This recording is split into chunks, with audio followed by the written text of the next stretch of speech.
தலைப்புச் செய்திகள். பிரதமர் மோடி 2 நாள் பயணமாக 25ஆம் தேதி இஸ்ரேல் பயணம். இந்தியா ஒரு மாபெரும் சக்தி என இஸ்ரேல் பிரதமர் புகழாரம். உலக நாடுகளுக்கு ட்ரம்ப் விதித்த 10% வரியை ரத்து செய்தது அமெரிக்க உச்சநீதிமன்றம். வரி கட்டியாக வேண்டும் என ட்ரம்ப் எச்சரிக்கை. மதுரையில் இன்று தென் மண்டல திமுக பாக முகவர்கள் மாநாடு. முதலமைச்சர் மு க ஸ்டாலின் உரை. ஓவராக பில்டப் கொடுக்கிறார் விஜய்.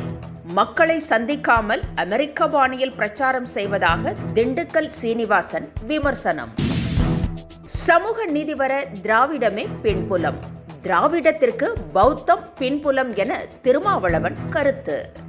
இனி விரிவான செய்திகள். பிரதமர் நரேந்திர மோடி 2 நாள் அரசுமுறை பயணமாக வரும் 25ஆம் தேதி இஸ்ரேல் செல்கிறார். இது குறித்து கருத்து தெரிவித்துள்ள இஸ்ரேல் பிரதமர் பெஞ்சமின் நெட்டன்யாகு இந்தியாவிற்கு புகழாரம் சூட்டியுள்ளார். உலகளாவிய கூட்டணியை வலிமைப்படுத்த வேண்டும் எனவும் இந்தியா மிகவும் சக்தி வாய்ந்த கூட்டாளி என்றும் தெரிவித்திருக்கிறார். இஸ்ரேல் பயணத்தின் போது அந்நாட்டு நாடாளுமன்றத்தில் பிரதமர் மோடி உரையாற்றுகிறார் என்பது குறிப்பிடத்தக்கது. உலக நாடுகளுக்கு அதிபர் ட்ரம்ப் விதித்த வரியை அமெரிக்க நீதிமன்றம் ரத்து செய்திருக்கிறது. மேலும் பல நாடுகளுக்கு கூடுதலாக 10% வரி விதித்திருப்பதாகவும் கண்டனம் தெரிவித்திருக்கிறது. இந்த உத்தரவிலிருந்து ஒருபோதும் பின்வாங்கப் போவதில்லை என அமெரிக்க நீதிமன்றம் திட்டவட்டமாக தெரிவித்துவிட்டது. அமெரிக்க உச்சநீதிமன்றத்தின் உத்தரவால் உலக நாடுகள் மகிழ்ச்சியில் ஆழ்ந்துள்ளன. கூட்டணி கட்சிகளுடன் பேச்சுவார்த்தை நடத்த திமுக குழு அமைத்திருக்கிறது. டி.ஆர். பாலு தலைமையில் அமைக்கப்பட்டுள்ள இந்த குழுவில் ஆர். ராசா, MRK. Panneerselvam, K.N.. Nehru, RS. Bharathi ஆகியோர் இடம்பெற்றுள்ளனர். இக்குழு கூட்டணி கட்சிகளுடன் பேச்சுவார்த்தை நடத்தி தொகுதிகளின் எண்ணிக்கை குறித்த விவரங்களை தலைமைக்கு தெரிவிக்கும் என்று அமைச்சர் துரைமுருகன் அறிவித்திருக்கிறார். திருச்சியில் இன்று நாம் தமிழர் கட்சியின் மாநாடு நடைபெறுகிறது. இதற்காக பிரம்மாண்ட ஏற்பாடுகள் செய்யப்பட்டுள்ளன. இந்த மாநாட்டின் போது 234 தொகுதிகளுக்கான வேட்பாளர்களையும் சீமான் அறிவிக்கிறார். இம்முறையும் தனித்து போட்டியிடும் சீமான் இன்று ஒரே நேரத்தில் 234 வேட்பாளர் பட்டியலையும் அறிவிக்கிறார். கடந்த முறை திருவொற்றியூர் தொகுதியில் போட்டியிட்ட அவர் இம்முறை காரைக்குடியில் போட்டியிட உள்ளதாக தகவல் வெளியாகியுள்ளது.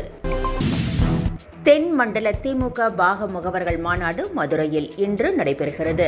சட்டமன்ற தேர்தல் பணிகளை தீவிரமாக மேற்கொண்டு வரும் திமுக கட்சியின் இளைஞரணி மாநாட்டையும் பாக முகவர்கள் மாநாட்டையும் மண்டல வாரியாக நடத்தி வருகிறது. இதனிடையே மதுரையில் இன்று தென் மண்டல திமுக பாக முகவர்கள் மாநாடு நடைபெறுகிறது.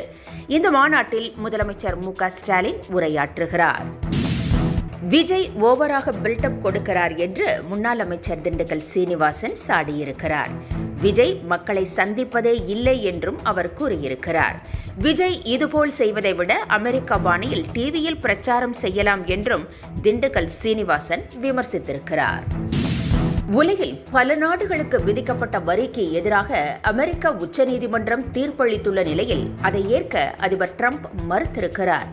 உலக நாடுகள் வரியை கட்டியே ஆக வேண்டும் என அவர் திட்டவட்டமாக தெரிவித்துவிட்டார். மோடி ஒரு சிறந்த மனிதர் என்றும் அவர் மிகவும் புத்திசாலித்தனமானவர் என்றும் தெரிவித்திருக்கிறார். ஆனால் அமெரிக்காவுக்கு எதிராக மோடி உள்ளதாகவும் ட்ரம்ப் கூறியுள்ளார்.